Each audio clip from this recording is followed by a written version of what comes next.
नमस्कार साथियों, स्वागत है आपका अपने गौरव गिरात द्वारा यूट्यूब चैनल पर। जैसा कि जो क्लास थी उनके अंदर अपन ने देखा था कि जो रासायनिक जो अभिक्रियाएं होती है, ठीक है, वो कितने टाइप की होती है। ठीक है, कि भाई उसमें आपने देखा कि जो कॉम्बिनेशन संयुग्मन रिएक्शन होती है, विस्थापन होती है, द्विविस्थापन होती है, ठीक है, और जो अपघटन वाली अभिक्रिया है उनको अपन ने देखा था। फिर मंद गति वाली होती है, कुछ तीव्र गति वाली होती है, उत्क्रमणीय होती है, अनुत्क्रमणीय होती है, रिवर्सिबल और इरिवर्सिबल। आज जो अपन देखेंगे कुछ और भी कोई रिएक्शन है जिसमें ऑक्सीकरण होता है, ठीक है, और किसी में अपचयन होता है, रेडॉक्स रिएक्शन होती है, ठीक है, उत्प्रेरक क्या है, ठीक है, इनके बारे में आज जो क्लास रहेगी वो ये टॉपिक रहेंगे।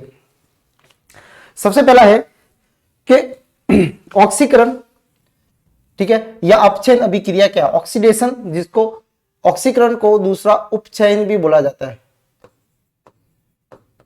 अभिक्रिया भी बोला जाता है, उपचयन अभिक्रिया कहा जाता है इसको।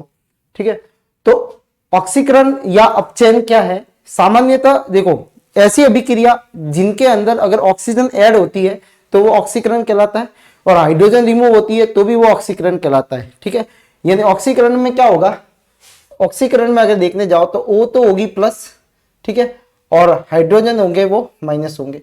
अपचयन में इसका उल्टा, O तो होगी वो माइनस होगी यानी रिमूव होगी, ठीक है, और हाइड्रोजन जो होगा वो कैसा होगा, प्लस होगा यानी योग होगा, जुड़ेगा। ठीक है, तो ऑक्सीजन जिसमें जुड़ती है उसका ऑक्सीकरण होता है, ऑक्सीजन जिसमें हटती है, ठीक है, उसका अपचयन होता है, और हाइड्रोजन जिसके अंदर हटती है उसका ऑक्सीकरण होता है, हाइड्रोजन जिसके अंदर जुड़ेगी उसका क्या होता है, अपचयन होगा। ठीक है, सामान्यतः तत्वों में ऑक्सीकरण व हाइड्रोजन हाइड्रोजन अभिक्रिया करते हैं, यानी इसी आधार पे इन्हें ऑक्सीकरण व अपचयन कहा जाता है। ठीक है, यानी कौन से बेस पे, ऑक्सीजन और हाइड्रोजन के बेस पे इनको बांटा जाता है कि भाई ऑक्सीजन जुड़ेगी या नहीं जुड़ेगी। अभिक्रिया जो है ऑक्सीकरण या अपचायक जो होते हैं वे अभिकारक क्या कहलाते हैं, ऑक्सीकारक या अपचायक कहलाते हैं। ठीक है, ऑक्सीडाइजिंग एजेंट या रिड्यूसिंग एजेंट इनको कहा जाता है। ठीक है, अपचायक में याद रखना जिसका अपचयन होता है वो ऑक्सीकारक होता है, जिसका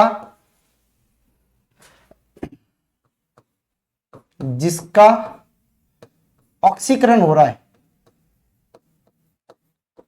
ऑक्सीकरण है वो होता है अपचायक। ठीक है, जिसका अपचयन होता है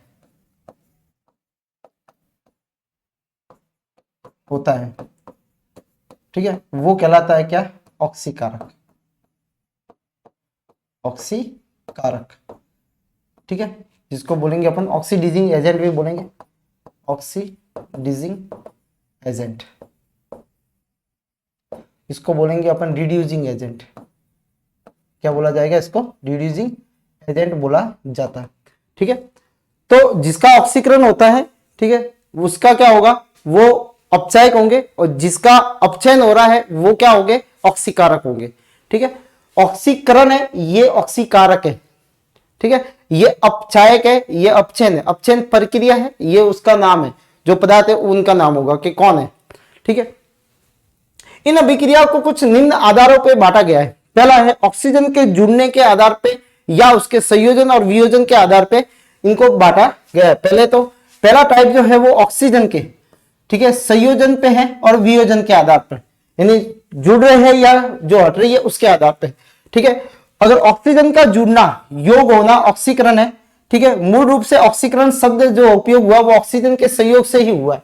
ठीक है, आप देख रहे हो जैसे MgO 2MgO, ठीक है, 2MgO में क्या हो रही है, ऑक्सीजन प्लस हो रही है और क्या बन रहा है, 2MgO बन रहा है। तो यहां पे क्या हुआ है, जो मैंगनीज जो है का ऑक्सीकरण हो रहा है, ऑक्सीकरण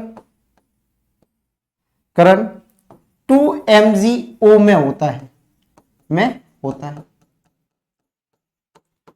ठीक है, Mg का जो है Mg इसका ऑक्सीकरण हो रहा है, यानी ऑक्सीकरण जिसमें जुड़ रही है, किसमें जुड़ रही है, Mg में जुड़ रही है, तो इसका क्या हो रहा है, ऑक्सीकरण हो रहा है, किसमें हो रहा है, MgO में हो रहा है, किसमें हो रहा है, मैंगनीज ऑक्साइड में हो रहा है।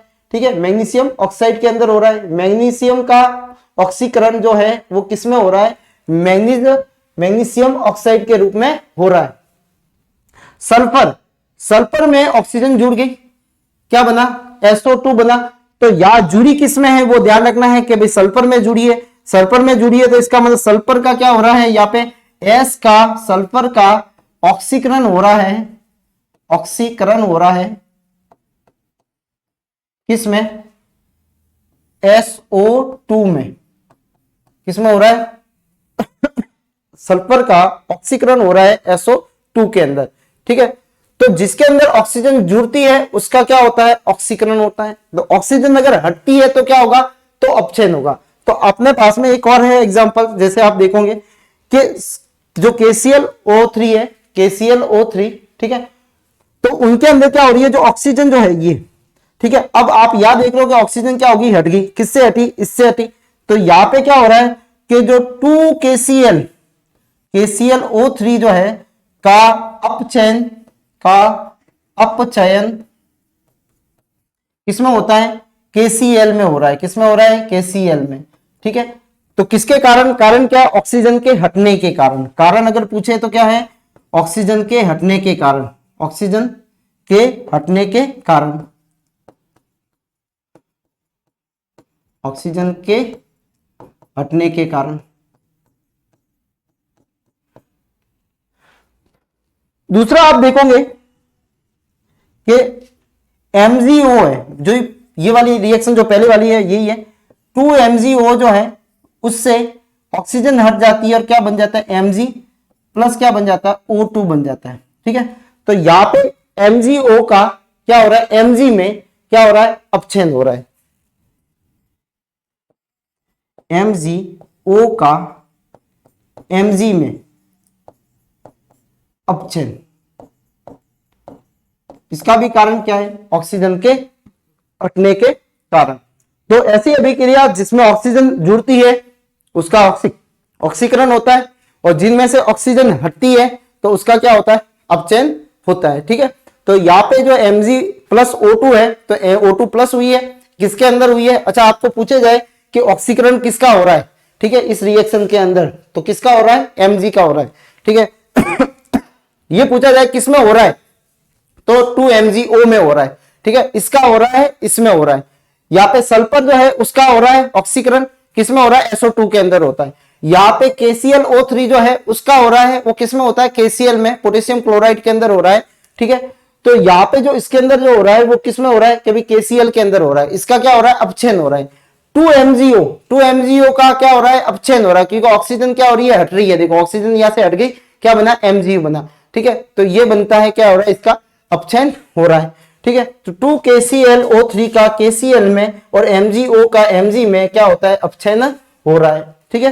तो अपचयन क्या है, जिसके अंदर क्या होता है, ऑक्सीजन हटती है तो उसका अपचयन है, और जिसमें ऑक्सीजन जुड़ती है उसका क्या है, ऑक्सीकरण होता है।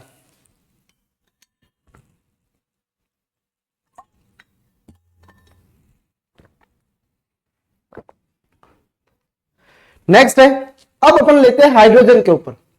हाइड्रोजन के संयोजन से या वियोजन से, हाइड्रोजन अगर ऐड होता है, ठीक है, तब क्या होगा, हाइड्रोजन अगर हटती है तो क्या होगा। जैसे सपोज मान लो H2S है, हाइड्रोजन सल्फाइड गैस है, ठीक है। तो इसमें क्या हुआ, जो हाइड्रोजन जो थी इसमें से, यहां से देख लो, इसके अंदर क्या हो गई, हट गई, ठीक है। इसके साथ में क्या आ गया, ऑक्सीजन आ गया। तो हाइड्रोजन का हटना, हाइड्रोजन का निकलना, हटना, ठीक है, क्या कहलाता है, ऑक्सीकरण कहलाता है। किसका, हाइड्रोजन का निकलना, रिमूव होना, ठीक है, क्या कहलाएगा, ऑक्सीकरण कहलाता है, ठीक है। तो यहाँ पे हाइड्रोजन सल्फाइड जो है उसका सल्फर गैस के अंदर क्या हुआ है, ऑक्सीकृत हुआ है। सल्फर गैस के अंदर क्या हुआ, वो ऑक्सीकृत हुआ है। दूसरा अगर ले तो हाइड्रोजन और क्लोरीन है, ठीक है। अब आप देखोगे कि ये वाला जो है वो इसमें ऐड हो रहा है क्लोरीन के साथ में, ठीक है। क्या हो रहा है, क्लोरीन के साथ में क्या हो रहा है, ऐड हो रहा है हाइड्रोजन, और क्या बन रहा है, HCl बन रहा है। क्या बन रहा है, HCl बन रहा है, ठीक है। तो यहां पे अपन कह सकते हैं कि हाइड्रोजन का, ठीक है, क्लोरीन का Cl2 का HCl में क्या हो रहा है, अपचयन हो रहा है।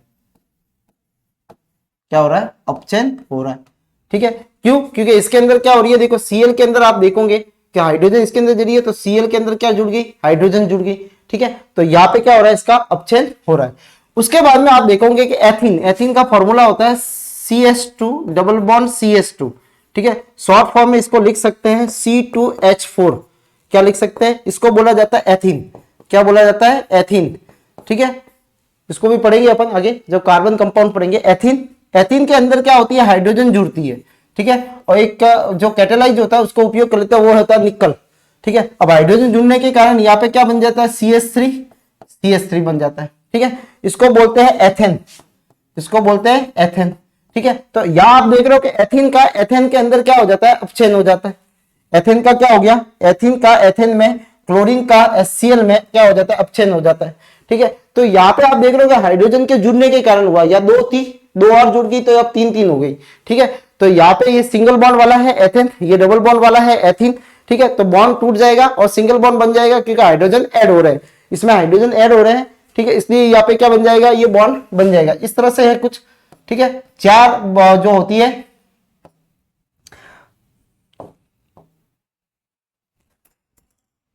चार जो है वो इसके अंदर होती है कार्बन, ठीक है। ये डबल बॉन्ड आ गया। अब 1 2 3 4 ये दो हाइड्रोजन आ गए, 1 2 3 4 यानी चार वैलेंसी होती है इसकी, ठीक है। चार वैलेंसी में आप देखोगे कि ये चार वैलेंसी, अब इसमें क्या हुआ? दो हाइड्रोजन और जोड़ दिए, दो हाइड्रोजन और जोड़ेंगे, निकल जो है वो कैटालाइज है, ठीक है। तो निकल कैटालाइज की उपस्थिति में, ठीक है, तो यहाँ पे क्या हो गया? दो हाइड्रोजन जब जुड़ जाएंगे तो यहाँ पे कंडीशन ये हो जाएगी, हाइड्रोजन हाइड्रोजन हाइड्रोजन, ये बन जाएंगे। सेम यही है, ठीक है। ये एथीन है, वो एथेन है, ठीक है। जिसमें ये एथेन जो होते हैं वो सैचुरेटेड होते हैं या संतृप्त होते हैं, ये जो होते हैं वो असंतृप्त होते हैं, जिनको अपन आगे क्लास के अंदर जब भी ये टॉपिक आएगा तब इसको अपन पढ़ेंगे अगले नेक्स्ट में, कि भाई कार्बन कंपाउंड क्या होते हैं, किस तरह से बनते हैं, कौन कौन से होते हैं, उनको पढ़ेंगे अपन, तब आपको और भी समझ में आ जाएगा। ये भी कैसी, इसमें हाइड्रोजन ऐड हो रही है, ठीक है। तो यहाँ पे ऐड होने के कारण इसका क्या हो रहा है? यहाँ पे अपचयन होता है, ठीक है। और हाइड्रोजन अगर हटती है तो उसका क्या होता है? ऑक्सीकरण होता है। ये अब बहुत सारी ऐसी रिएक्शन होती है जिसमें हाइड्रोजन है ही नहीं, बहुत सारे अगर पदार्थ जो है जिनके अंदर हाइड्रोजन नहीं होती है तो उनके अंदर फिर क्या सब कैसे करेंगे, ठीक है। तो फिर और भी सारी दूसरी चीजें हैं जिनको देखा जाता है, ठीक है। तो जैसे सपोज मान लो ऑक्सीजन है, O2 पे चार्ज क्या होता है? नेगेटिव होता है। O2 पे चार्ज क्या होता है? नेगेटिव होता है, ठीक है। तो नेगेटिव चार्ज है, इसका मतलब विद्युत ऋणी, विद्युत ऋणी। अच्छा, ये जिसमें जुड़ रहा था ये विद्युत ऋणी है, ठीक है। हाइड्रोजन को अपन मान लेते क्या? प्लस आता है, तो इसको मान लेते हैं विद्युत धनी, ठीक है। याद करने का तरीका बता रहा हूं आपको, विद्युत धनी, ठीक है। विद्युत धनी में बहुत सारे दूसरे तत्व भी आएंगे, ठीक है। अगर सपोज मान लो ऑक्सीजन हाइड्रोजन नहीं हो तो फिर उसमें ऑक्सीकरण हो रहा है या अपचयन हो रहा है, तो अपन कैसे पता लगाए? तो आपको दूसरी चीज क्या देखनी पड़ती है? विद्युत ऋणी तत्व है या विद्युत धनी तत्व। विद्युत धनी का मतलब होता है जैसे Cu+ है, Fe है, अगर ये आ रहे हैं तो ये कैसा होगा? जो धातु होते हैं वो, ठीक है। इसमें क्या आएगी? अधातु आएगी। अधातु जो होते हैं वो, जिसको अपन ने पढ़ रखा है कि अधातु क्या होती है, ठीक है। अधातु जो होगी वो इसके अंदर आएगी, धातु जो होगी वो इसके अंदर आएगी, ठीक है। तो धातु जो होगी वो इसके अंदर आएगी। तो माइनस ऑक्सीजन अगर जुड़ता है तो क्या होता है? उसका ऑक्सीकरण होता है। तो यहाँ पे भी विद्युत ऋणी तत्व जुड़ेगा तो क्या होगा? उसका ऑक्सीकरण होगा। प्लस हाइड्रोजन जो है वो प्लस में है, तो विद्युत धनी अगर तत्व जुड़ेगा तो क्या होगा? उसका अपचयन होगा, ठीक है। क्योंकि यहाँ पे देखो हाइड्रोजन जिसमें प्लस होता है उसका भी अपचयन होता है, तो विद्युत धनी तत्व जिसमें जुड़ेगा उसका भी क्या होगा? अपचयन होगा, और हटेगा तो उसका क्या होगा? ऑक्सीकरण होगा।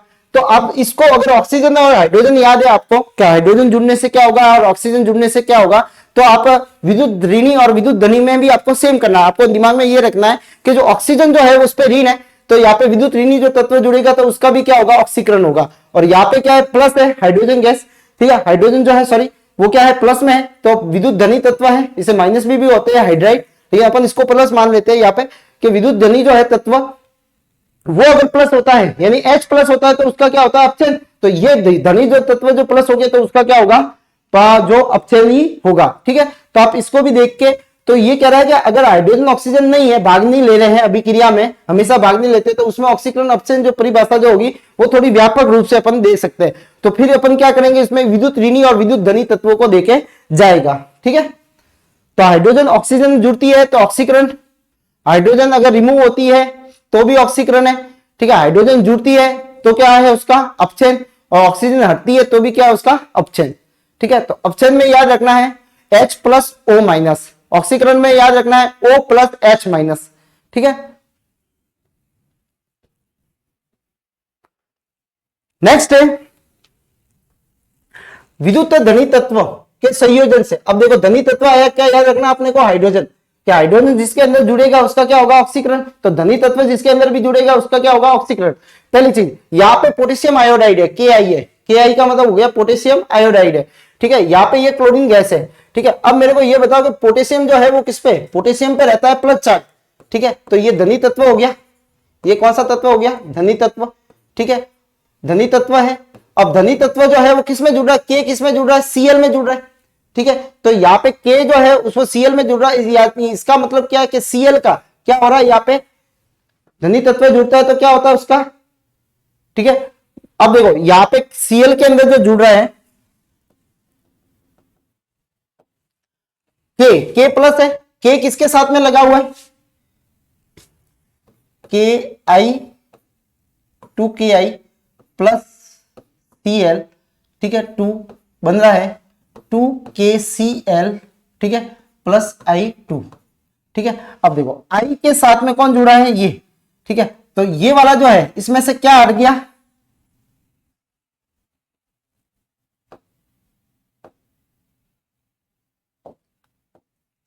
इसमें से क्या हट गया, KI में से क्या हट गया, K हट गया, यानी क्या हुआ, विद्युत धनी तत्व क्या हो गया, यहाँ पे रिमूव हो गया, ठीक है।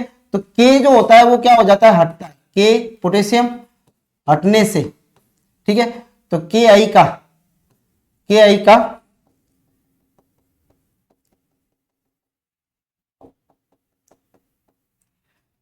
KI में से K जो विद्युत धनी तत्व है, K हटने से,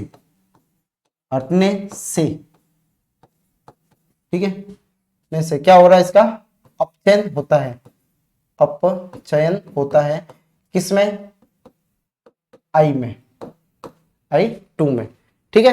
तो यहाँ पे जो है वो KI जो है उसका क्या हुआ है, अपचयन हुआ है किसके अंदर, I के अंदर, ठीक है। दूसरा आप देखोगे यहाँ पे हाइड्रोजन है, ये भी है, ठीक है। तो यहाँ पे हाइड्रोजन वही है कि हाइड्रोजन का जो हुआ है वो किसमें हुआ है, इसके अंदर क्या हुआ है, अपचयन हुआ है। तो देखो पोटेशियम आयोडाइड का आयोडीन में तथा H2S का सल्फर में क्या हो रहा है, ऑक्सीकरण हो रहा है। क्यों, क्योंकि विद्युत धनी तत्व क्या हो रहे हैं, हट रहे, ठीक है। तो इसका कारण क्या है, विद्युत धनी तत्वों के का योग होने पर अपचयन होता है, ठीक है। और ये हटने पे, विद्युत धनी तत्व के निष्कासन पे या हटने पे क्या होता है, उसका ऑक्सीकरण होता है, ठीक है। तो विद्युत धनी तत्व अगर हटता है तो उसका क्या होगा, ऑक्सीकरण होगा, ठीक है।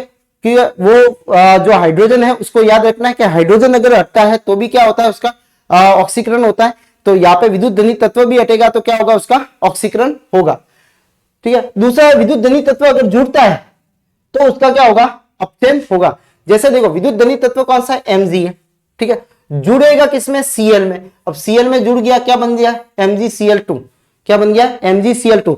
लेकिन देखो यहाँ नीचे भी आपको देख रहा है, देखो यार ये रिएक्शन मैंने वापस डाली हुई है, ठीक है। इसलिए डाली हुई है क्योंकि दोनों में रिएक्शन एक ही है, लेकिन आपको सवाल दूसरा पूछ सकते हैं एक दूसरे के अपोजिट। कैसे, सपोज मान लो आपको अगर ये पूछे कि इसमें क्या हो रहा है, तो आप ये बता सकते हो कि Mg का क्या हो रहा है यहाँ पे, ठीक है। तो Mg जो है वो क्या है, विद्युत धनी तत्व है, सॉरी Cl2 का क्या हो रहा है, Cl2 का यहाँ पे क्या हो रहा है, Mg प्लस हो रहा है। तो Cl2 का यहाँ पे क्या हो रहा है कि क्लोरीन गैस का मैग्नीशियम क्लोराइड में क्या हो रहा है, इसका अपचयन हो रहा है, क्योंकि मैग्नीशियम इसके साथ में जुड़ रहा है, ठीक है। तो मैग्नीशियम इसके साथ में जुड़ रहे हैं, विद्युत धनी तत्व जो है वो क्लोरीन के साथ में जुड़ रहा है, तो क्लोरीन का क्या हो रहा है, यहाँ पे जो है वो अपचयन हो रहा है। लेकिन नीचे वाली जो अभिक्रिया है उसके अंदर आपको मैग्नीशियम को बताना है कि मैग्नीशियम का क्या हो रहा है, यहाँ पे ऑक्सीकरण हो रहा है क्योंकि वो जुड़ रहा है, ठीक है। तो यहाँ पे आपको ये ध्यान रखना है कि धन तत्व अगर जुड़ते हैं तो उसका क्या हो रहा है, अपचयन होता है, और धन तत्व अगर हटते हैं तो उसका क्या होता है, ऑक्सीकरण होता है। तो धन तत्व Mg है, Mg किस में जुड़ रहा है, Cl2 में जुड़ रहा है। तो Cl2 का क्या होगा, MgCl2 के अंदर क्या होगा जाएगा, इसका अपचयन होगा। दूसरा है विद्युत ऋणी तत्व। विद्युत ऋणी तत्व का मतलब होता है जिन पे चार्ज जो होता है वो माइनस में होता है, ठीक है। तो माइनस वाला चार्ज वाला यानी जो अधातु है, ठीक है, ये मोस्ट ऑफ कैसे होंगे, अधातु आयंस होंगे, अधातु के आयंस है, ठीक है। अधातु के आयन जो होते हैं, तो यहाँ पे जो अधातु के आयन जो है वो क्या हो रहा है, अगर किसमें जुड़ रहे हैं या हट रहे, तो इसमें याद रखना अपने को ऑक्सीजन, क्या याद रखना है, ऑक्सीजन। ठीक है, ऑक्सीजन जिसमें प्लस होती है उसका ऑक्सीकरण है, तो ये भी जिसमें प्लस होगा उसका क्या होगा, ऑक्सीकरण होगा। ठीक है, और अगर माइनस हो रही है यानी रिमूव हो रही है तो उसका क्या हो रहा है, अपचयन होगा। तो इधर भी क्या होगा, वहां पे अपचयन होगा। तो अब आप देखो यहाँ पे Mg है, पहले तो आप देखो विद्युत ऋणी तत्व कौन सा है, Cl है। Cl किस में जुड़ रहा है, Mg, तो Mg में जुड़ के क्या बना रहा है, ये MgCl2 बना रहा है। तो यहाँ पे आप देखोगे कि मैग्नीशियम जो है, मैग्नीशियम में अधिक का विद्युत ऋणी तत्व कौन जुड़ गया, क्लोरीन जुड़ने के कारण इसका क्या होता है, ऑक्सीकरण होता है। ठीक है, यानी जुड़ने के कारण इसका क्या हुआ, ऑक्सीकरण हुआ है।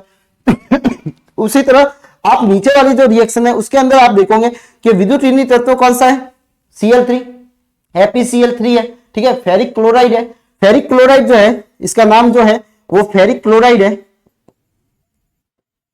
क्लोराइड है, क्योंकि यहाँ पे 3 आए इसलिए। अगर FeCl2 आता तो फेरस क्लोराइड होता। ठीक है, ये फेरस क्लोराइड है, फेरस क्लोराइड है।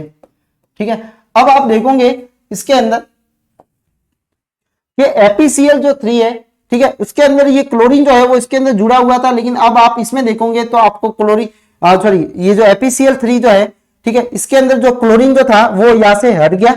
ठीक है, अब हटने के बाद में एक क्लोरीन कम हुआ। ठीक है, यानी विद्युत ऋणी तत्व जो हो गए वो क्या हो गए, कम हो गए। कम होने के कारण यानी हटने के कारण इसका क्या हुआ, यहाँ पे जो है वो क्या होगा, विद्युत ऋणी तत्व अगर क्या हो जाते हैं, हट रहे हैं, तो क्या हो जाएगा, इसमें अपचयन होता है। तो यहाँ पे क्या हुआ कि FeCl3 का FeCl2 में देखो, यहाँ पे 3 है, यहाँ पे 2 है। ठीक है, यानी कम हुआ में क्या हो रहा है, अपचयन होता है। क्या हो रहा है, अपचयन होता है। ठीक है, FeCl3 का FeCl2 के अंदर या 3 थे, यहाँ पे 2 ही है, यानी एक विद्युत ऋण तत्व क्या हुआ, यहाँ पे कम हुआ है। और कम होने के कारण तो FeCl3 का अधिक विद्युत ऋणी तत्व Cl के निकलने के कारण FeCl का क्या हो जाता है, FeCl2 के अंदर क्या हो जाता है, इसका अपचयन हो जाता है। सवाल में यह भी पूछा जाता है कि इस रिएक्शन के अंदर, इस समीकरण के अंदर किसका अपचयन हो रहा है, तो आपको लिखना क्या, अपचयन किसका हो रहा है, FeCl3 का हो रहा है। ठीक है, अगर आपको पूछे किस में हो रहा है तो आपको लिखना है कि FeCl2 के अंदर हो रहा है। ठीक है, अगर इसमें पूछे कि आपको MgCl में Mg का क्या हो रहा है, Mg का ऑक्सीकरण हो रहा है, क्यों हो रहा है, कारण क्या है, तो Cl2 विद्युत ऋणी तत्व के जुड़ने के कारण।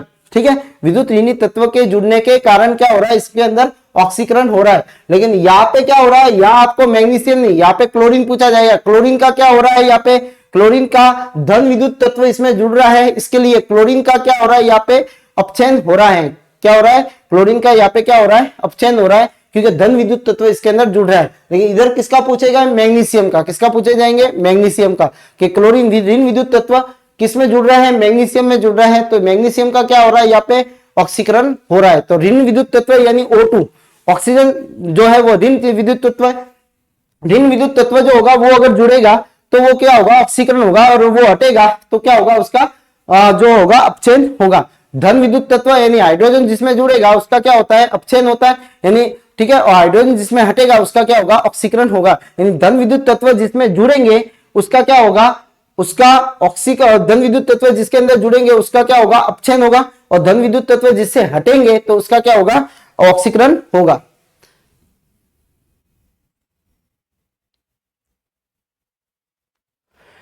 नेक्स्ट है कि भाई अपन सपोज मान लो इलेक्ट्रॉन के आदान से प्रदान से भी अपन क्या करेंगे, ऑक्सीजन अपचयन निकाल सकते हैं। जैसे सपोज मान लो अगर कोई परमाणु तत्व आयन इलेक्ट्रॉन का क्या करते हैं, त्याग करते हैं। याद रखना क्या, त्याग, यानी इलेक्ट्रॉन को अगर बाहर निकाल रहे हैं तो वो क्या होगे, उसमें कौन सा आएगा, तो उसका ऑक्सीकरण होगा। ठीक है, और कोई इलेक्ट्रॉन को ग्रहण कर रहा है तो क्या होगा, उसमें अपचयन होगा। तो यहाँ पे Na है, Na ने क्या किया, Na में से एक इलेक्ट्रॉन को निकाल दिया, ये एक इलेक्ट्रॉन बाहर चला गया, तो इस पे क्या आ जाएगा, प्लस आएगा। तो इसका इसमें क्या हुआ है, ठीक है, तो यहां पे क्या हुआ है, Na का Na प्लस में ऑक्सीकरण हुआ है। क्या हुआ है, ऑक्सीकरण। ठीक है, Fe2 है। ठीक है, तो Fe क्या बन गया, 3 बन गया, एक इलेक्ट्रॉन इसने भी निकाल दिया। ठीक है, तो Fe2 का 3 में +3 में का में ऑक्सीकरण होता है, ऑक्सीकरण हो रहा है। ठीक है, क्लोरीन देखो, क्लोरीन पे ऑलरेडी 2 है माइनस में। ठीक है, तो ये क्या करेगा, 2 इलेक्ट्रॉन जो होगा वो माइनस में, मतलब ले रखे है इसने, तो ये क्या बन जाएगा, Cl2 बन जाएगा। एक ने एक ले रखा है, 2 है तो 2 ले रखे होंगे, और ये 2 इलेक्ट्रॉन को क्या कर देंगे, बाहर निकाल देंगे। अब ये चार्ज हट गया। ठीक है, यानी माइनस चार्ज ये बता रहा है आपको कि इसने ऑलरेडी इलेक्ट्रॉन को ले रखा है। ठीक है, तो यहाँ पे क्या है, उसने निकाल दिए, तो यहाँ पे मैं कह सकता हूं कि 2Cl माइनस का Cl2 में ऑक्सीकरण हो रहा है। क्या हो रहा है, ऑक्सीकरण हो रहा है। यानी सीधी सी बात है कि अगर कोई ऑक्सीकरण जो परमाणु जो है या आयन जो है या तत्व जो है वो क्या करते हैं, अगर इलेक्ट्रॉन को बाहर निकालते हैं, ठीक है, तो इलेक्ट्रॉन को अगर त्याग करते हैं तो उसका क्या होगा, ऑक्सीकरण होगा। दूसरा है अपचयन। अगर कोई इलेक्ट्रॉन को तत्व, परमाणु, आयन, अणु में इलेक्ट्रॉन अगर ग्रहण किया जाता है, क्या किया जाएगा, ग्रहण किया जाएगा, तो ग्रहण करने के कारण क्या होगा, उसमें अपचयन होगा। ठीक है, अब देखो यहाँ पे है जो क्लोरीन जो है उसने क्या किया है, यहाँ पे इलेक्ट्रॉन को जो है वो एक इलेक्ट्रॉन और इसने ले लिया है, तो माइनस चार्ज है, माइनस के साथ में ये क्या है, ये इसने और ले लिया, इधर 2 आएंगे। ठीक है, तो यहाँ पे क्या हुआ, इसने इलेक्ट्रॉन को यहाँ पे ले रखा है और ये ले रहा है। ठीक है, और ये बन जाएगा Cl2। ठीक है, Mg ने क्या किया, एक इलेक्ट्रॉन और ले लिया। ठीक है, तो और लेने के बाद में, एक मिनट, इधर ये नहीं है,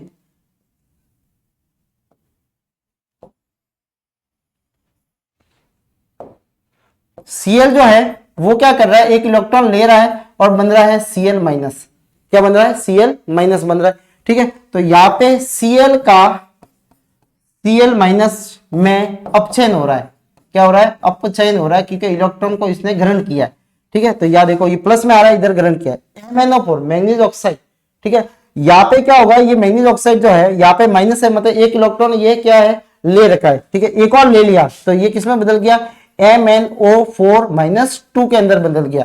ठीक है, तो आप इधर ऐसे लिख सकते हो कि MnO4 माइनस का MnO4-2 में अपचयन हो रहा है। क्या हो रहा है, यहाँ पे अपचयन हो रहा है। ठीक है, फिर मैंगनीज, देखो मैग्नीशियम जो है वो +2 है, +2 के अंदर क्या हुआ, इसने ऑलरेडी इलेक्ट्रॉन को दे रखा है। प्लस का मतलब क्या है, इसने दे रखा है, इसने क्या किया, वापस वो ले लिए।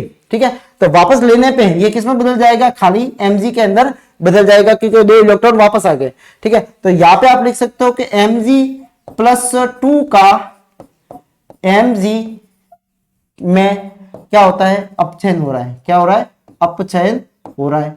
ठीक है, तो यहाँ पे आप ये है कि देखो Na अगर क्या कर रहा है, इलेक्ट्रॉन का त्याग कर रहा है, Na+ आ गया, तो Na+ में क्या हो रहा है, ऑक्सीकरण होगा।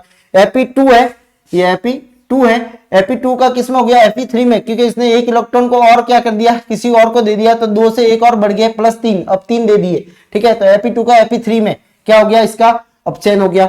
क्लोरीन का जो है -1 है, यानी एक क्लोरीन ने एक ले रखा है, तो 2 क्लोरीन ने 2 ले रखे होंगे, तो Cl2, दोनों इलेक्ट्रॉन वापस क्या कर दिए, इसने त्याग कर दिए।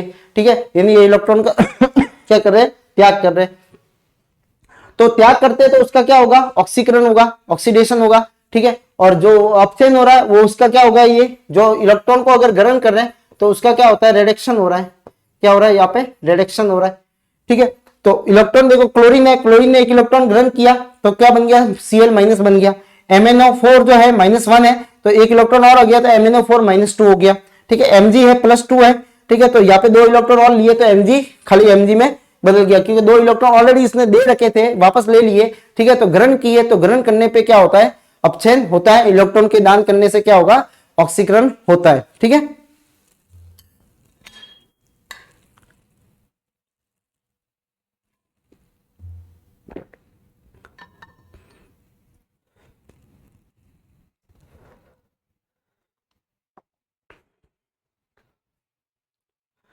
अब देखो उपरोक्त अभिक्रियाओं में पता चलाता है कि ऑक्सीकरण, अपचयन अर्ध अभिक्रिया, मतलब दोनों आधी आधी अभिक्रिया। ठीक है, ये ऐसे पदार्थ के द्वारा इलेक्ट्रॉन त्यागा जाता है, तो दूसरा पदार्थ जो होगा वो क्या करेगा, इलेक्ट्रॉन को ग्रहण करेगा। ठीक है, कोई ऐसा पदार्थ है जो क्या कर रहा है, इलेक्ट्रॉन को क्या कर रहा है, त्याग रहा है, तो दूसरा वाला क्या करेगा, उसको ग्रहण करेगा। अतः अभिक्रियाओं में एक पदार्थ का ऑक्सीकरण होता है और दूसरा क्या होता है, अपचित होता है। दूसरा क्या होता है यहाँ पे, अपचित होता है। क्या होगा यहाँ पे, अपचित होगा। ठीक है, अभिक्रिया दोनों साथ साथ में चलती है, यानी अगर ऐसी अभिक्रिया जिसमें एक पदार्थ का ऑक्सीकरण होता है, दूसरे पदार्थ का अपचयन होता है, ठीक है, तो ऐसी अभिक्रियाओं को रेडॉक्स अभिक्रिया कहा जाता है। इंपॉर्टेंट है ये रेडॉक्स अभिक्रिया। ठीक है, तो जिसमें क्या होगा, एक पदार्थ का ऑक्सीकरण होगा, एक पदार्थ का क्या होगा, अपचयन होगा। सपोज मान लो एक रिएक्शन है Zn प्लस CuSO4। ठीक है, कौन से टाइप की रिएक्शन है, देखो यहाँ पे ये अपन पढ़ चुके हैं कौन से प्रकार की होगी, ये विस्थापन की है। देखो यहाँ पे जिंक जो है वो ज्यादा मोर रिएक्टिव है, कॉपर जो है वो लेस रिएक्टिव है। यहाँ पे क्या करेगा, Zn जो होगा, ठीक है, वो SO4 के साथ में जुड़ जाएगा और Cu जो होगा वो क्या हो जाएगा, यहाँ पे वापस बाहर निकल जाएगा। ठीक है, तो Cu जो है वो क्या निकल गया, बाहर निकल गया। अच्छा, ये रिएक्शन है, इसके अंदर आप देखोगे कि जो देखो Zn है, Zn के साथ में आप देखोगे कौन जुड़ गया, माइनस वाला। ठीक है, माइनस वाला कौन है, देखो Zn। ठीक है, अभी इस पे कोई चार्ज नहीं है। SO4 के अंदर आप देखोगे -2 है और कॉपर इसके साथ में है, तो उसके साथ में भी क्या है, +2 है। ठीक है, तो +2 है, तो इसने +2 इसको दे रखे थे, +2 इसने क्या करेंगे, इसको दे रखे थे। ठीक है, इसने ताजा किया, इसने -2 था। ठीक है, तो यहाँ पे ये इलेक्ट्रॉन वापस ले लेता है, ग्रहण कर लेता है, तो देखो ग्रहण कर लेगा तो इसका क्या हो जाएगा, बताओ। इलेक्ट्रॉन वापस अगर ग्रहण कर लिए तो इसका क्या हो जाएगा। या फिर अपन दूसरा तरीका ये भी देखें कि SO4 जो है वो विद्युत तत्व है। ठीक है, माइनस वाला है, ये अगर हटता है, ये यहां से हट रहा है, तो हटने के कारण क्या होगा, इसका अपचयन होगा। ठीक है, और इसका क्या होगा, यहाँ पे ऑक्सीकरण होगा, ऑक्सीकरण होगा। दूसरी बात कैसे कि Zn यहाँ पे अकेला था, इसने कोई इलेक्ट्रॉन नहीं लिया, लेकिन यहाँ पे अगर Zn इसको देखो, इस वाले को अगर देखते हैं अपन Zn का, अगर इस वाले फॉर्मूले को अगर अपन देखें तो यहाँ पे Zn क्या है, +2 है, यानी 2 इलेक्ट्रॉन इसने दे रखे हैं। ठीक है, और SO4 क्या है, -2 है, यानी 2 इलेक्ट्रॉन इसने ले रखे हैं। ठीक है, तो यहाँ पे देखो, यहाँ पे कैसा, इसने कोई ना तो दिया है ना लिया है, लेकिन इसमें क्या हुआ, इलेक्ट्रॉन का त्याग किया। इलेक्ट्रॉन को त्याग करना क्या कहलाएगा, ऑक्सीकरण कहलाएगा। अभी आया, तो इसका क्या हो रहा है, ऑक्सीकरण हो रहा है। ठीक है, इलेक्ट्रॉन के त्याग से। ठीक है, तो Zn का ZnSO4 में क्या हो रहा है, ऑक्सीकरण हो रहा है। ठीक है, Zn का ZnSO4 में क्या हो रहा है, यहाँ पे ऑक्सीकरण हो रहा है। ठीक है, लेकिन यहाँ पे CuSO4 है, CuSO4 में से क्या हो रहा है, जो है वो क्या हो रहा है, Cu वापस इसने इलेक्ट्रॉन जो SO4 को दिए होंगे, सेम यहाँ पे भी ये +2 वाला है, ये +2 है, ये -2 है। ठीक है, तो इसने क्या किया होगा, ये इलेक्ट्रॉन जो है वो इसको दे रखे होंगे। देखो ये 2 दे रखे हैं, इसने 2 दे रखे, लेकिन यहाँ पे जब भी ये वापस छोड़ के जाएगा तो इसने वापस ले लिया। देखो इस पे कोई चार्ज नहीं है, तो वापस उसने ग्रहण किया, तो ग्रहण करते तो उसका क्या होता है, अपचयन होता है। ठीक है, तो यहाँ पे Zn का क्या हुआ है, ऑक्सीकरण हुआ है। Zn का ZnSO4 में क्या हो रहा है, ऑक्सीकरण हो रहा है, ऑक्सीकरण हो रहा है। ठीक है, और CuSO4 का Cu में क्या हो रहा है, अपचयन हो रहा है। ठीक है, क्या हो रहा है यहाँ पे, CuSO4 का Cu में क्या हो रहा है, अपचयन हो रहा है। ठीक है, तो Zn यहाँ पे कोई इलेक्ट्रॉन नहीं दे रखा है, इसने भी कोई नहीं दे रखा है। Zn ने क्या किया, अब इलेक्ट्रॉन दे दिया, किसको दे दिया, SO4 को दे दिया। कितने दे दिए, 2 दे दिए। ठीक है, तो 2 देने के कारण यहाँ पे क्या बन गया, Zn जो था उसका क्या हो गया, ऑक्सीकरण हो गया। Cu ने जो 2 ले रखे थे वापस ले लिए, ग्रहण किए, ग्रहण करने पे क्या हो गया, अपचयन हो गया। ठीक है, तो यहाँ पे ये ऑक्सीकरण अपचयन हो रहा है, इसलिए ये कौन सी रिएक्शन है, रेडॉक्स रिएक्शन है। कौन सी रिएक्शन है, रेडॉक्स रिएक्शन है। अब आप देखते हो कि Fe2O3 है प्लस कार्बन मोनोऑक्साइड है। ठीक है, ये कार्बन CO को क्या बोला जाता है, carbon monoxide, carbon monoxide, monoxide poisonous gas होती है। ठीक है, अगर बंद कमरे में अंगीठी जलाने पे, ठीक है, अगर कार्बन की जो ऑक्सीजन की डेफिशिएंसी हो जाती है, तो ऑक्सीजन की डेफिशिएंसी के कारण, ठीक है, या कमी के कारण कार्बन मोनोऑक्साइड गैस जो है वो प्रोड्यूस होती है, जो ऑक्सीजन की जो बॉन्डिंग कैपेसिटी होती है हीमोग्लोबिन के साथ में, उसको कम कर देता है। ठीक है, और व्यक्ति जो अगर लंबे समय तक इसको लेता रहे, ठीक है, लंबे टाइम तक, कुछ टाइम तक अगर लेता रहे, तो व्यक्ति की क्या हो जाती है, मृत्यु हो जाती है। इसलिए बंद कमरे में कभी भी अंगीठी लगा के नहीं सोना चाहिए। तो इसका कारण भी यही है, कार्बन मोनोऑक्साइड होता है। लेकिन यहाँ पे क्या है कि कार्बन मोनोऑक्साइड है, यहाँ पे देखो Fe2O3 है, Fe2O3 के अंदर देखो क्या था, लेकिन आप देखो इधर देखो F ही है खाली, यानी इसमें से ऑक्सीजन क्या हुई है, ऑक्सीजन रिमूव हुई है। ऑक्सीजन का हटना क्या कहलाता है, अपचयन कहलाता है। तो इसका क्या हुआ है, अपचयन हुआ है। ठीक है, तो यानी जो है इस अभिक्रिया में फेरिक ऑक्साइड जो है, फेरिक ऑक्साइड Fe+3 है। ठीक है, फेरिक ऑक्साइड का आयरन का क्या हुआ है, अपचयन हुआ है। ठीक है, अब आप देखो कार्बन मोनोऑक्साइड, कार्बन का क्या हुआ है, यहाँ पे देखो 3 थी, 3CO2 है, अब 3COO2 बन गया। ठीक है, 3CO ही था, ऑक्सीजन की संख्या देखो यहाँ कितनी थी, 3 थी। ठीक है, अब यहाँ कितनी हो गई, 6 हो गई है। ठीक है, 2 इंटू ये, यहाँ पे कितनी ऑक्सीजन, टोटल 6 है। ठीक है, तो यहाँ पे जब ऑक्सीजन बढ़ गई तो यहाँ पे क्या हुआ, इसका अपचयन, जो ऑक्सीजन जो है वो बढ़ी है, तो इसका क्या हुआ, यहाँ पे ऑक्सीकरण हुआ। तो यहाँ पे क्या हुआ, इसका ऑक्सीकरण हुआ है। क्या हुआ यहाँ पे, ऑक्सीकरण। तो यहाँ पे कारण क्या है, ऑक्सीजन के जुड़ने और हटने के कारण है। Fe2O3 के साथ में कार्बन मोनोऑक्साइड की जब रिएक्शन करवाते हैं तो क्या बनता है, 2Fe बनता है और CO2 बनती है, 3CO2 बनती है। Fe2O3 के बाद में जो O2 था वो क्या हो गया, हट गया है। O3 जो थी वो हट गई। ठीक है, तो खाली Fe रह गया, यानी ऑक्सीजन हटी है, ऑक्सीजन के हटी है, यानी इसमें क्या हुआ, ऑक्सीजन माइनस हुई है।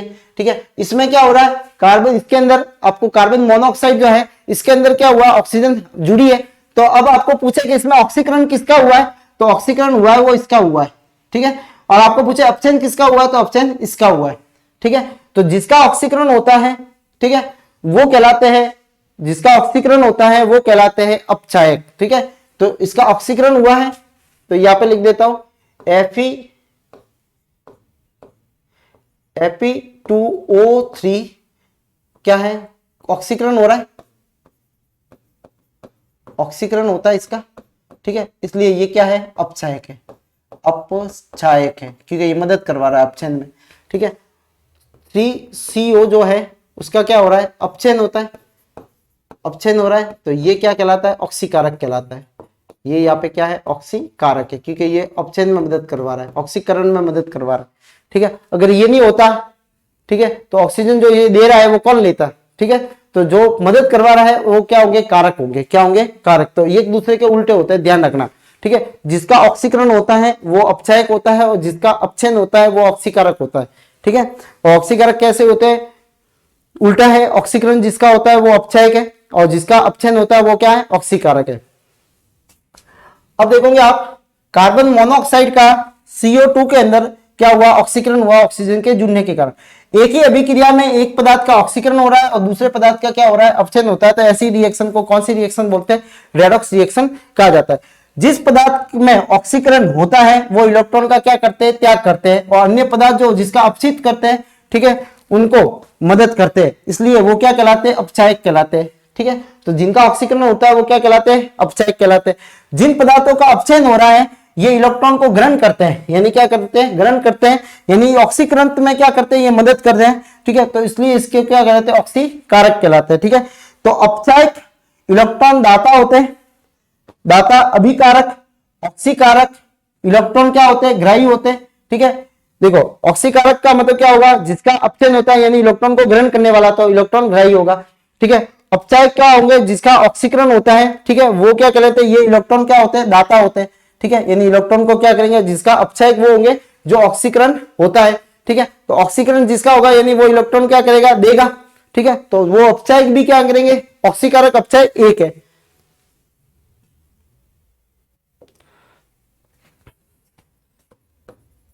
जिसका ऑक्सीकरण होता है वे अपचायक होते हैं, इलेक्ट्रॉन का क्या करते हैं, त्याग करते हैं। ठीक है, दूसरा, जिसका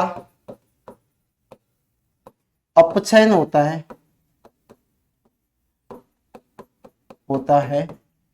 वे ऑक्सीकारक होते हैं, वे ऑक्सीकारक होते हैं। ठीक है, होते हैं, और वे इलेक्ट्रॉन को क्या करते हैं, ग्रहण करते हैं। इलेक्ट्रॉन को क्या करेंगे, यहाँ पे ग्रहण करते हैं, इलेक्ट्रॉन को क्या करेंगे, ग्रहण करेंगे। ठीक है, तो पहली चीज ऑक्सीजन जिसमें जुड़ेगी, ठीक है, उसका क्या हो रहा है, ऑक्सीकरण होगा, जिसमें हटेगी उसका क्या होगा, अपचयन होगा। ठीक है, तो ये मैंने और भी इसमें लिख दिया है।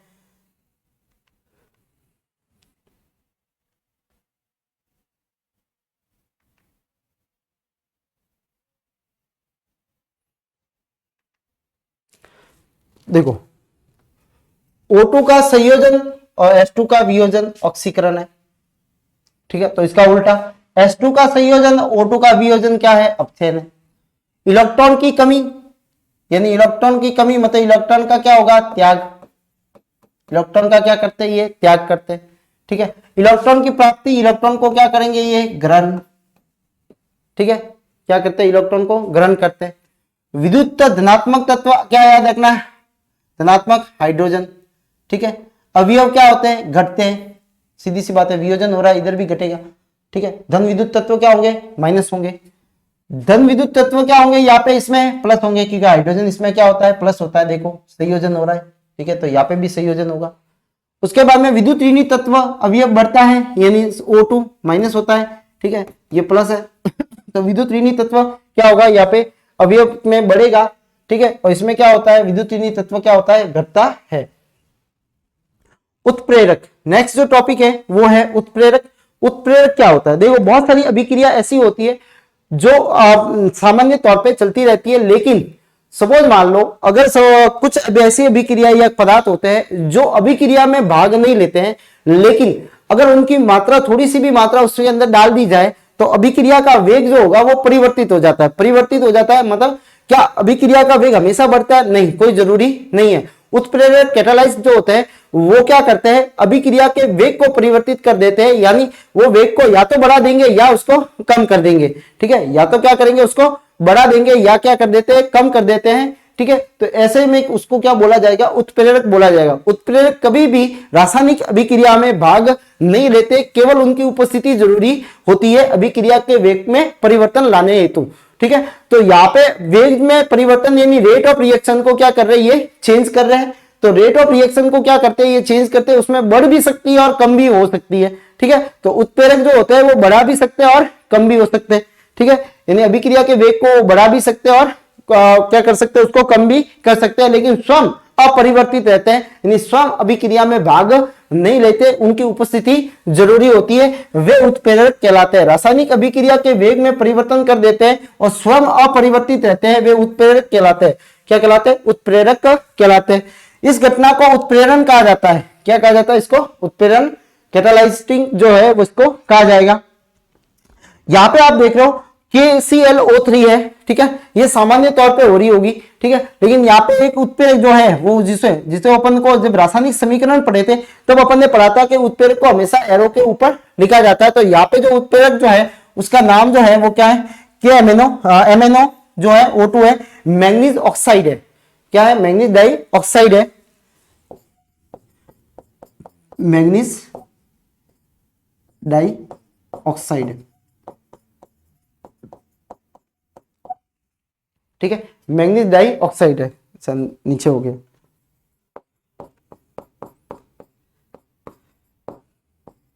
डाई ऑक्साइड, यहां पे ये उत्प्रेरक है। ठीक है, उसके बाद में आप देख रहे हो दूसरा जो है वनस्पति घी, वनस्पति तेल। तेल में जब हाइड्रोजन से रिएक्शन करवाते हैं, ठीक है, और निकल की उपस्थिति में, तो यहां पे क्या बन जाता है, वनस्पति घी बन जाता है, डालडा घी जिसे बोलते हैं अपन। ठीक है, तो यहाँ पे जो है वो निकल को उपयोग में लिया जा रहा है। ठीक है, तो यहाँ पे जो उत्प्रेरक जो है वो क्या है, निकल है। ठीक है, तो उपरोक्त अभिक्रिया में पहली वाली अभिक्रिया के अंदर जो है वो क्या है, उत्प्रेरक जो है वो MnO2 है। ठीक है, मैंगनीज डाइऑक्साइड है, और उसमें क्या है, चूर्णित क्या है, निकल है, निकल धातु होती है। ठीक है, तो इनका उपयोग अपन ले रहे हैं। ये अभिक्रिया के वेग को क्या कर देते हैं, परिवर्तित कर देते हैं। इनको हमेशा जो रासायनिक समीकरण होते हैं उनको तीर के ऊपर इनको मेंशन किया जाता है या लिखा जाता है।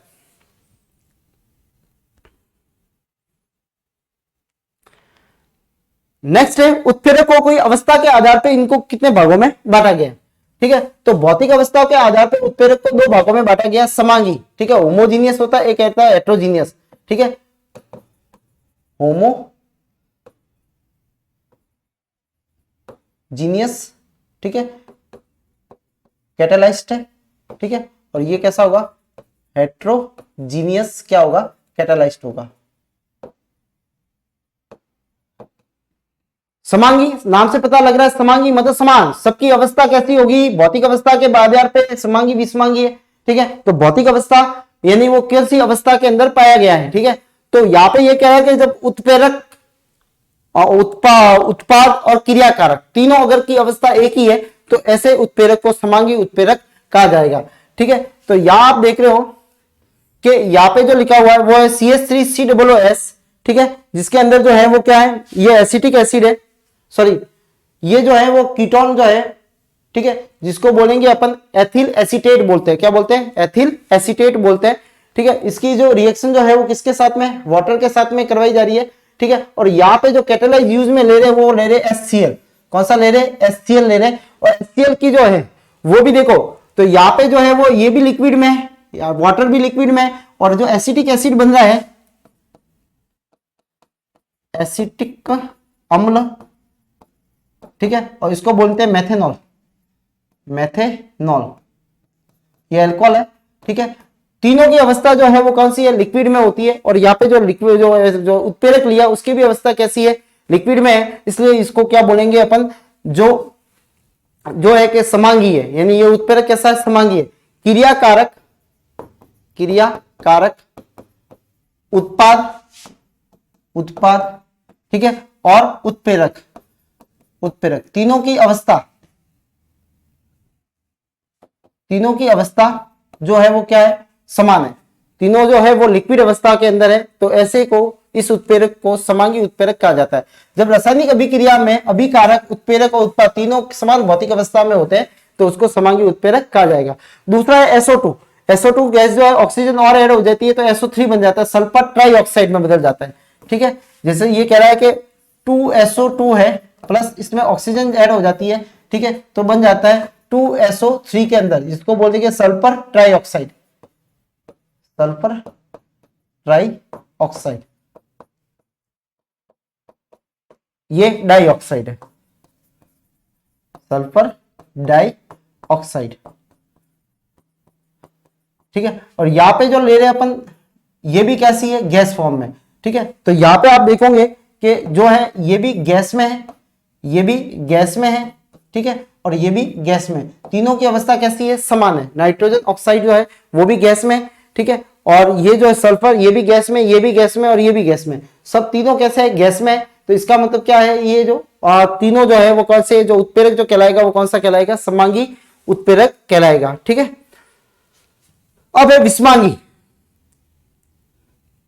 विषमांगी में क्या होता है, जब रासायनिक अभिक्रियाओं में अभिकारक उत्प्रेरक की भौतिक अवस्था अगर समान नहीं है, ठीक है, वो समान अगर नहीं है तो उनको क्या बोला जाएगा, अपने जो विषमांगी कहा जाता है, ठीक है। जैसे सपोज मान लो नाइट्रोजन और ऑक्सीजन जो है, ठीक है, नाइट्रोजन ऑक्सीजन जो है अगर यहाँ पे अपन जो यूज करते हैं वो Fe को यूज करते हैं, किसको करते हैं, Fe, और Fe की अवस्था जो है वो सॉलिड है, कौन सी है, सॉलिड है, तो इसकी गैस है, इसकी भी गैस है, और इसकी भी गैस है, अमोनिया की भी क्या है, गैस है, अमोनिया, अमोनिया की भी क्या है, गैस है, ठीक है, ये हाइड्रोजन ही ऑक्सीजन, ठीक है। तो यहाँ पे देखो इनकी गैस अवस्था है, ठीक है, लेकिन इसकी कैसी है, सॉलिड है, ठोस अवस्था है, ठीक है। तो यहाँ पे क्या है, ये ठोस अवस्था में है, इसलिए ये कौन सा उत्प्रेरक कहलाएगा, विषमांगी कहलाएगा, क्योंकि क्रियाकारक गैस में है, उत्पाद भी गैस में है, लेकिन ये कैसा है, ठोस में, ठीक है। तो अलग अलग है अवस्था, भौतिक अवस्था अगर अलग अलग है तो वो कौन सा कहलाता है, विषमांगी उत्प्रेरक कहलाता है, ठीक है।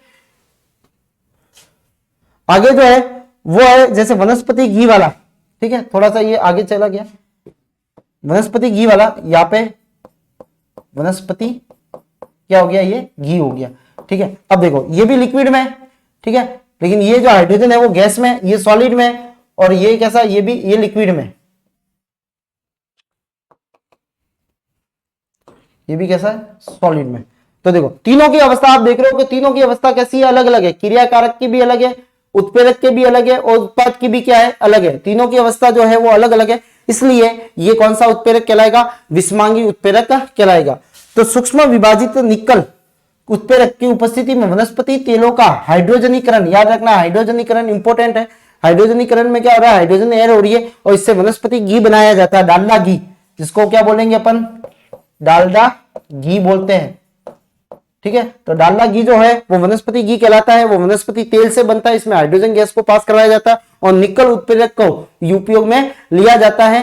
ठीक है, तो द्रव तेल के अंदर हाइड्रोजन गैस की अवस्था में निकल व ठोस घी अवस्था प्राप्त होती है। तो तीनों की अवस्था आप देख रहे हो कि कैसी है, अलग अलग है। अतः इसमें जो निकल जो उत्प्रेरक उपयोग में आ रहा है वो कौन सा उत्प्रेरक होगा, विषमांगी उत्प्रेरक होगा। तो समांगी में याद रखना है कि तीनों की अवस्था समान है तो वो कौन सा कहलाएगा, समांगी कहलाएगा। तीनों की अवस्था अगर अलग अलग है तो वो कौन सा कहलाएगा, विषमांगी उत्प्रेरक कहलाएगा।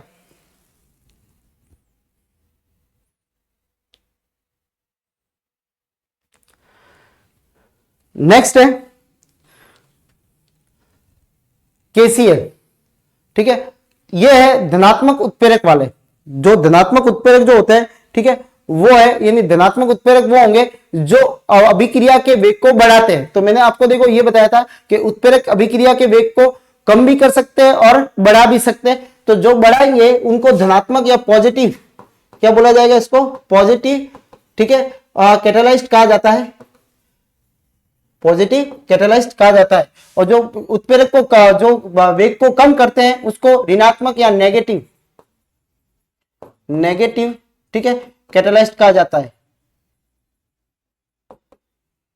तो यहां पे आप देख रहे हो KCl।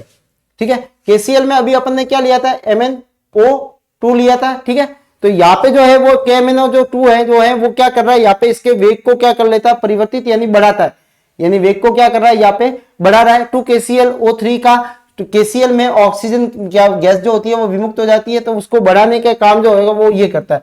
ठीक है, और इसके अंदर जो है वो काम कौन कर रहा है, NO कर रहा है। कौन कर रहा है, नाइट्रोजन ऑक्साइड कर रहा है।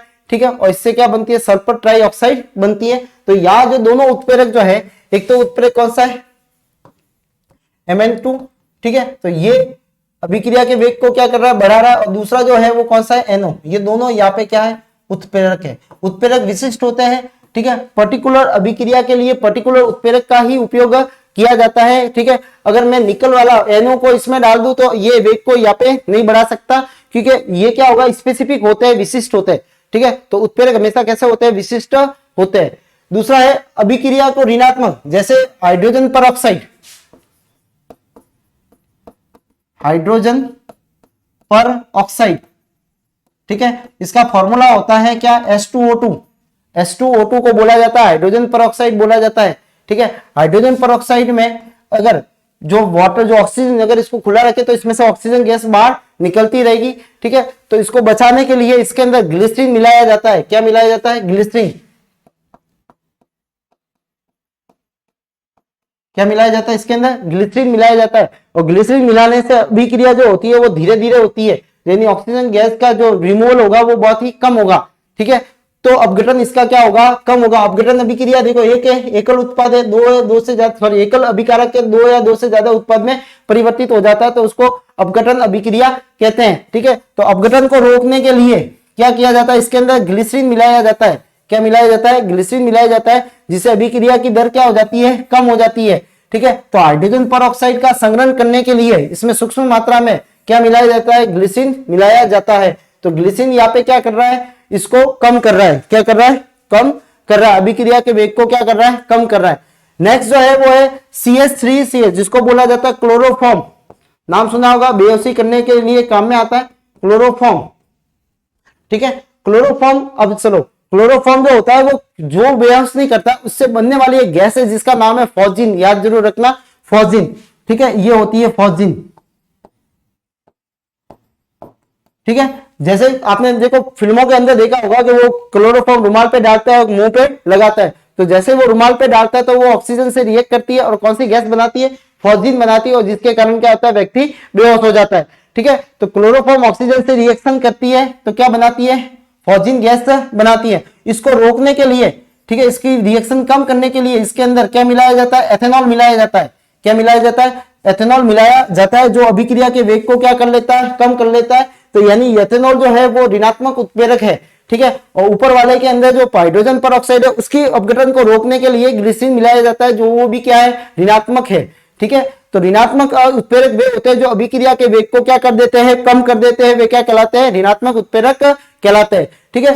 तो धनात्मक वे होते हैं जो क्या करते हैं, अभिक्रिया के वेग को बढ़ा देते हैं, वो क्या कहलाते हैं, धनात्मक कहलाते हैं। तो क्लोरोफॉर्म में फॉस्जीन, ठीक है, फॉस्जीन जो होती है क्लोरोफॉर्म, फॉस्जीन क्लोरोफॉर्म, ठीक है,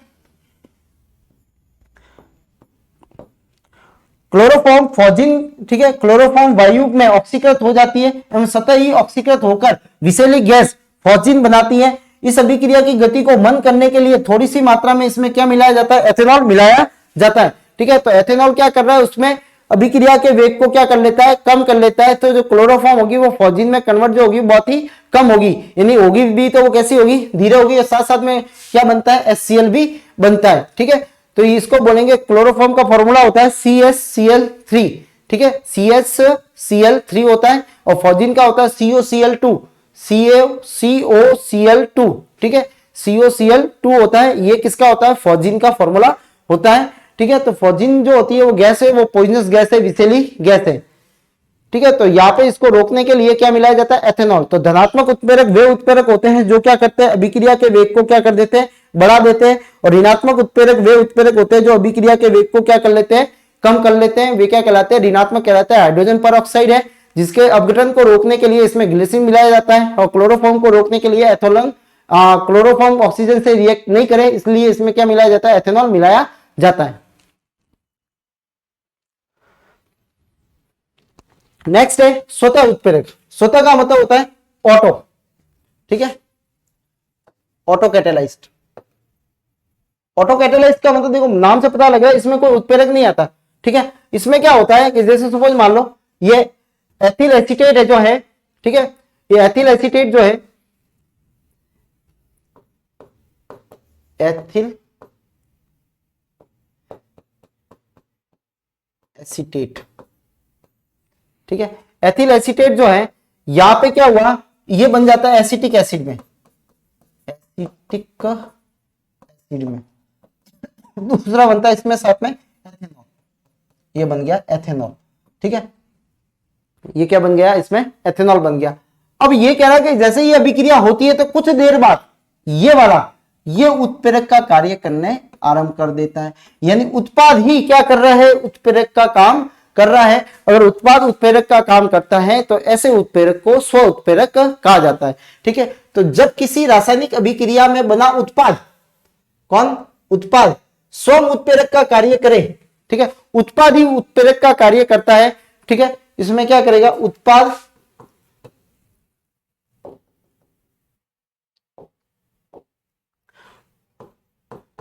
उत्पाद ही उत्प्रेरक का कार्य करता है, उत्प्रेरक का कार्य करता है। ठीक है। तो उत्पाद ही क्या कर रहा है, उत्प्रेरक का कार्य कर रहा है। तो ऐसे उत्प्रेरक को स्व उत्प्रेरक कहते हैं। ठीक है। तो यहाँ पे अभिक्रिया पहले मंद गति से होती है क्योंकि उत्पाद बनना होता है तब, परंतु जैसे ही उत्पाद एसिटिक अम्ल बन जाता है, कुछ मात्रा अगर बनने लग जाती है तो अभिक्रिया का वेग जो होता है वो कैसा हो जाता है, बढ़ जाता है। तो इसमें एसिटिक अम्ल क्या कर रहा है, स्वतः उत्प्रेरक का कार्य कर रहा है। तो यहाँ पे उत्प्रेरक का कार्य कौन करता है, एसिटिक अम्ल कर रहा है। ठीक है। उसके बाद में होता है जैव उत्प्रेरक, जिसको बायो कैटेलाइस्ट बोलते हैं, जो शरीर के अंदर मिलेंगे, अपने जीवों के अंदर मिलते हैं, बायो कैटेलाइस्ट बोलते हैं, बायो कैटेलाइस्ट बोलेंगे। ठीक है। जैव उत्प्रेरक जीवों के अंदर जैविक रासायनिक अभिक्रिया को गति को बढ़ाने के लिए में पदार्थ के लिए काम में आते हैं, ये जैव उत्प्रेरक कहलाते हैं। साधारणतः ये क्या होते हैं, एंजाइम होते हैं। क्या होते हैं, एंजाइम होते हैं। एंजाइम जटिल नाइट्रोजनिस जो कार्बनिक यौगिक होते हैं उनको भिन्न भिन्न जैविक रासायनिक क्रियाओं के लिए विशिष्ट होते हैं। ये अलग अलग होंगे, सबके लिए कैसे होंगे, एक ही जो होगा जैव उत्प्रेरक नहीं होता है, सबके लिए कैसे होते हैं, एंजाइम अलग अलग होते हैं। जैसे यहाँ पे आपने देखा ये यूरिया का फॉर्मूला NH2CO NH2 ये किसका फॉर्मूला, यूरिया का। यूरिया जो होता है उसमें वाटर के साथ में अभिक्रिया करके किसमें बदल जाता है, अमोनिया के अंदर। ये किसमें बदल गया, अमोनिया के अंदर, और कार्बन डाइऑक्साइड बाहर निकलती है। ठीक है। इसके लिए, इसको बदलने के लिए एक एंजाइम काम में आता है जिसका नाम है यूरिएज। यूरिएज जो है वो एंजाइम यहाँ पे काम में आता है। इसी तरह से आप देखोगे कि जैसे माल्टोज है, ठीक है, माल्टोज को ग्लूकोज में बदलने के लिए ठीक है, माल्टेज काम में आता है, माल्टेज, पीछे टेज एज लगता है, वो एंजाइम होते हैं मोस्ट ऑफ, ठीक है। तो माल्टोज किसमें बदल रहा है, किसमें बदल रहा है, ग्लूकोज के अंदर। एक और है स्टार्च को, स्टार्च को किसमें बदलता है, माल्टोज में, वो करता है एमाइलेज, एमाइलेज, ठीक है। तो एमाइलेज है, हुआ माल्टोज हुआ, सुक्रोज हुआ, बहुत सारे होते हैं, ठीक है। तो ये जैव उत्प्रेरक यानी जीवों के शरीर के अंदर जो रासायनिक अभिक्रिया हो रही है उनमें ये काम में कर रहे हैं, यानी यूरिया को ये अमोनिया में बदला है, यूरियस बदलता है, ठीक है। माल्टोज को ग्लूकोज में बदलता है, माल्टेज बदलता है। स्टार्च को माल्टोज में बदल रहा है, एमाइलेज बदलता है, ठीक है। तो ये क्या करते हैं, इनको ये बदलते हैं और जीवों के अंदर मिल रहे हैं। ये घटना जो हो रही है वो जीवों के शरीर के अंदर हो रही है, यानी ये जैव उत्प्रेरक कोड कहलाते हैं। तो एंजाइम जो होते हैं उनको बायोकैटालाइस्ट भी कहा जाता है। रासायनिक अभिक्रिया में उत्प्रेरक की क्रियाशीलता को प्रभावित करने वाले कुछ कारक भी होते हैं, जो क्या करते हैं, इनको रासायनिक अभिक्रिया में कुछ जो होते हैं, कुछ कारक होते हैं, अगर उनको डाल दे तो उसमें उत्प्रेरक की क्रियाशीलता क्या होती है, प्रभावित होती है। अगर उत्प्रेरक की क्रियाशीलता बढ़ जाती है और भी बढ़ जाती है तो वो उत्प्रेरक वर्धक कहलाता है। अगर उत्प्रेरक की क्रियाशीलता कम कर देता है तो उत्प्रेरक विष कहलाते हैं, ठीक है।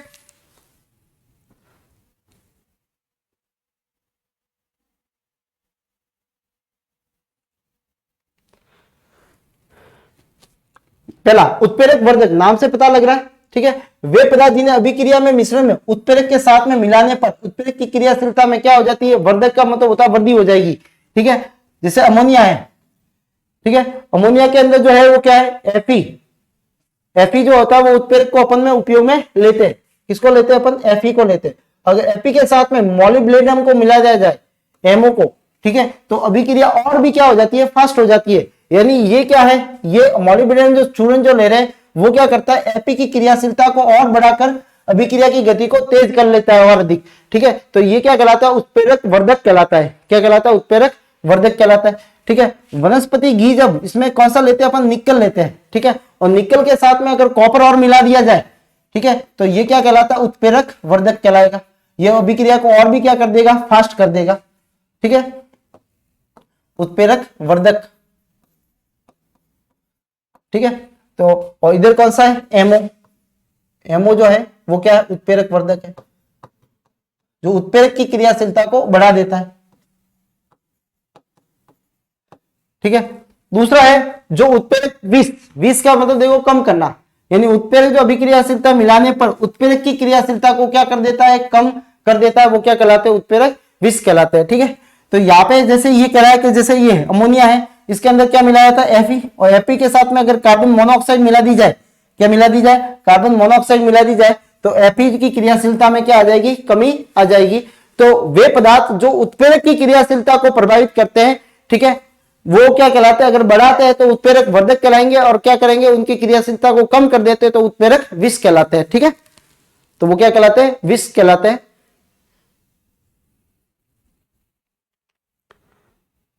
अब है उत्प्रेरक के क्या क्या गुण होते हैं, देखो उत्प्रेरक केवल रासायनिक अभिक्रिया के लिए वेग में परिवर्तन के लिए उत्तरदायी है, और स्वयं कभी भी रासायनिक क्रिया में क्या करते हैं, ये भाग नहीं लेते, इनके संगठन मात्रा में कोई परिवर्तन नहीं होता, यानी कोई भी इसमें ये भाग लेते ही नहीं है, ठीक है, इनकी उपस्थिति जरूरी होती है।